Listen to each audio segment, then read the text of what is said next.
ఈ question ages వయసులు అనే టాపిక్ నుంచి ఈ క్వశ్చన్ ని మనం పెన్ను పేపర్ యూస్ చేయకుండా ఎలా సాల్వ్ చేయాలి అనే దానికి సంబంధించి నేను మీకు ఒక వండర్ఫుల్ ట్రిక్ నేర్పించబోతున్నాను. జాగ్రత్తగా గమనించండి.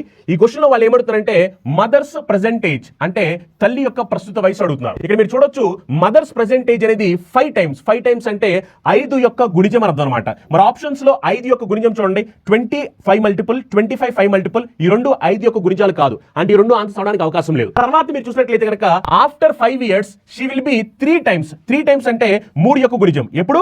ఆఫ్టర్ 5 years అంటే నేను ప్రెజెంటేజ్ కి 5 కలిపిన తర్వాత 3 యొక్క గుణిజం కింద ఉండాలి. చూడండి 20 కి 5 కలిపితే 25 3 మల్టిపుల్ కాదు, రాంగ్ ఆన్సర్. ఇక 3 రాంగ్ ఆన్సర్ కాబట్టి ఆటోమేటిక్ ఇది రైట్ ఆన్సర్. కాబట్టి చూడండి 25 కి 5 కలిపితే 30 అనేది 3 మల్టిపుల్, అవునా కదా? 3 యొక్క గుణిజం. అలా ఈ క్వశ్చన్ ని పెన్ను పేపర్ యూస్ చేయకుండా ఫ్రాక్షన్ ఆఫ్ సెకండ్స్ లో పెట్టొచ్చు. ఇలాంటి ఇంకో క్వశ్చన్ నేను మీకు హోంవర్క్ అందిస్తున్నాను. ఈ క్వశ్చన్ ని మీరు చూడండి, సాల్వ్ చేసి ఆన్సర్ ఏమొస్తుంది పెన్ను పేపర్ యూస్ చేయకుండా వెంటనే కామెంట్ చేయండి.